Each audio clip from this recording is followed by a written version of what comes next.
तो जैसा कि हमने पिछले एपिसोड में देखा था, जो लिनियो होता है वो दूसरी शिप पर आ जाता है और उस शिप की जो ओनर होती है वो लिनियो को बताती है कि यहाँ पर ये जो लोग हैं ये हमें लूटने के लिए आए हैं। और उस लड़की की बातों को सुनकर जो लिनियो होता है वो उस बंदे की तरफ इशारा करते हुए बोलता है कि अच्छा, तो ये बंदे यहाँ पर तुम्हें लूटने के लिए आए हैं, लेकिन अगर तुम चाहो तो मैं तुम्हारे लिए इन्हें खत्म कर सकता हूँ। और इतना बोलकर वो अपने मन में सोचता है कि ये तो ली जुई है, मैंने नहीं सोचा था कि मैं ली जुई से यहाँ पर मिल जाऊंगा। और लिनियो की इस बात को सुनकर जो ली जुई होती है वो लिनियो से बोलती है कि यंग मास्टर, क्या आप सच में हमारी यहाँ पर मदद करना चाहते हो? क्योंकि आपका जो लेवल है वो इतना ज्यादा नहीं है, तो क्या सच में आप इन लोगों को हरा सकते हो? और उन दोनों की बातों को सुनकर जो उन लुटेरों का कमांडर होता है उसे बहुत ही ज्यादा गुस्सा आ जाता है और वो गुस्से में चिल्लाते हुए बोलता है कि तुम लोगों की हिम्मत कैसे हुई मेरे सामने यहाँ पर बात करने की? क्या तुम लोग मेरे हाथों से मारना चाहते हो? और उस बंदे की बातों को सुनकर जो लिनियो होता है उससे बोलता है कि हाँ, तुमने सही कहा, मैं यहाँ पर मरने के लिए ही तो आया हूँ, तो क्या तुम मुझे मार सकते हो? और लिनियो की इस बात को सुनकर वो जो बंदा होता है उसे थोड़ा गुस्सा आ जाता है और वो गुस्से में लिनियो को बोलता है कि मैं वाइस प्रेसिडेंट हूँ flying cloud chamber of commerce का, तो तुम्हारी हिम्मत कैसे हुई मेरे सामने इस तरह से बात कहने की? आखिर तुम हो कौन? और उस बंदे की बात को सुनकर जो लिनियो होता है वो अपनी पर्पल फ्लेम को निकाल लेता है और वो अपने पुराने वाले ही डायलॉग को मारते हुए उससे बोलता है कि जो इंसान मरने वाला हो वो मेरा नाम जान के क्या करेगा, क्योंकि तुम यहाँ पर वैसे भी मरने वाले हो।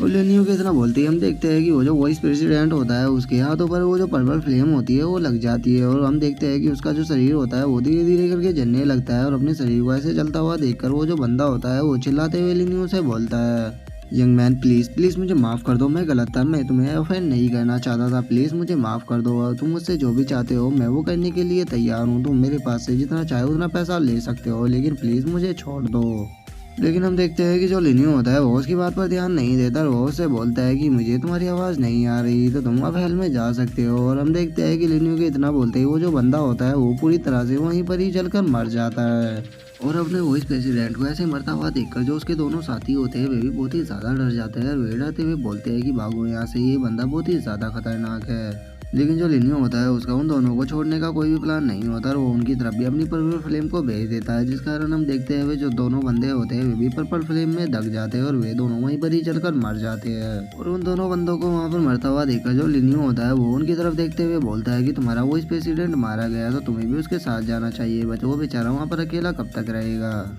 और अब हम देखते हैं जो तीनों बंदे होते हैं उनकी बॉडी पूरी तरह से खत्म हो चुकी होती है और उनकी केवल स्पेस रिंग ही बचती है। और उन स्पेस रिंग को देखकर जो लिनियो होता है वो उसके पास जाकर उसे उठा लेता है।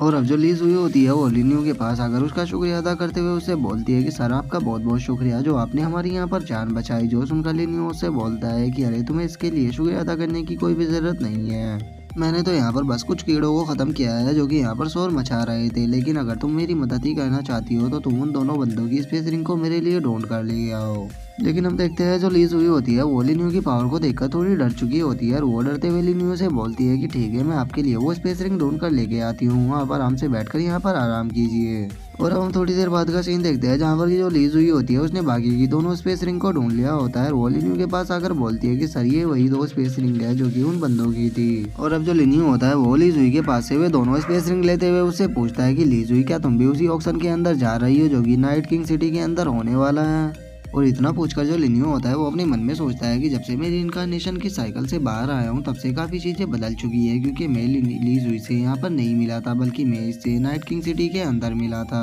और अब लिनियो की इस बात को सुनकर जो लीज हुई होती है वो हंसते हुए उसको बताती है कि अरे नहीं नहीं, हमारा जो चैम्बर ऑफ कॉमर्स है उसकी हालत इतनी अच्छी नहीं है कि हम ऑक्शन में पार्टिसिपेट कर सके, क्योंकि ये जो ऑक्शन होता है ये आप भी जानते हो कि इसके अंदर बहुत ही पावरफुल लोग आते हैं, तो हमारी औकात इतनी नहीं है कि हम उनके सामने वहाँ पर बैठ सके। और इतना बोलकर जो लीज हुई होती है वो अपने मन में सोचती है कि आखिर ये जेंटलमैन है कौन और ये मेरे नाम को कैसे जानता है, क्योंकि मैं तो इससे आज से पहले कभी भी नहीं मिली।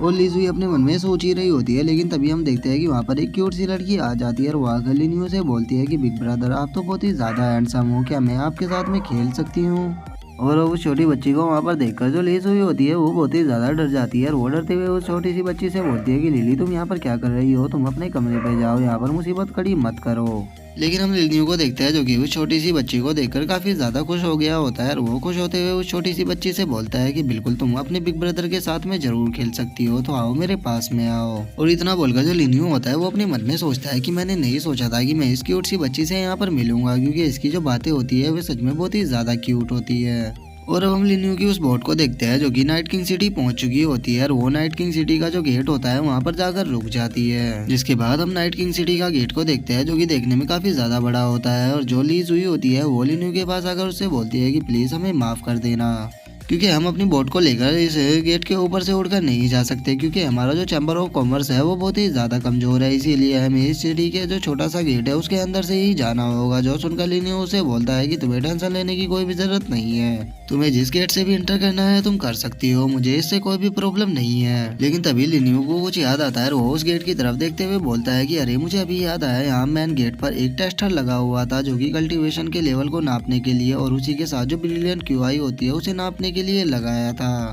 तो क्या तुम मुझे बता सकती हो कि वो जो कल्टीवेशन को नापने का जो टेस्टर है वो कहाँ पर है? वो लिन्यू ये सब पूछ ही रहा होता है, लेकिन तभी हम देखते हैं कि वहाँ पर एक और फ्लाइंग बोट आ जाती है जो कि देखने में बहुत ही ज्यादा बड़ी होती है। और उस फ्लाइंग बोट को देखकर जो ली जुई होती है वो बहुत ही ज्यादा शौक हो जाती है और वो शौक होते हुए बोलती है ये तो थंडर क्लैन की ब्लैक शिप है, अगर हमने उन लोगों को अफेंड कर दिया तो वे हमें मार डालेंगे, हम लोगों को उन्हें अफेंड नहीं करना, तो सभी लोग पीछे हो जाओ।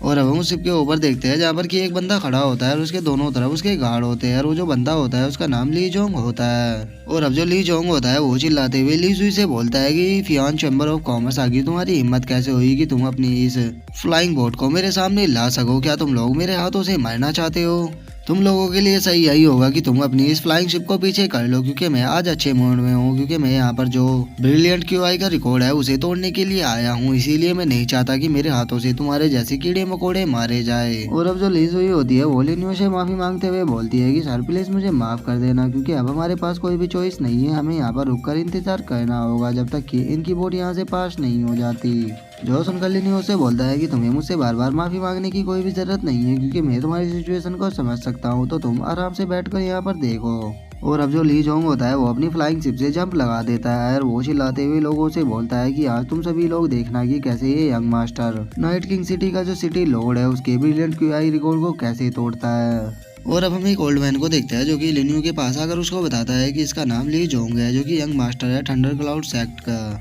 और इसे सभी यंग लोगों में सबसे ज्यादा जीनियस माना जाता है, क्योंकि ये अपनी इतनी कम एज में ही रीइंकार्नेशन रियलम के 7th लेवल पर पहुंच चुका है, जो कि अपने आप में ही एक बहुत बड़ी अचीवमेंट है।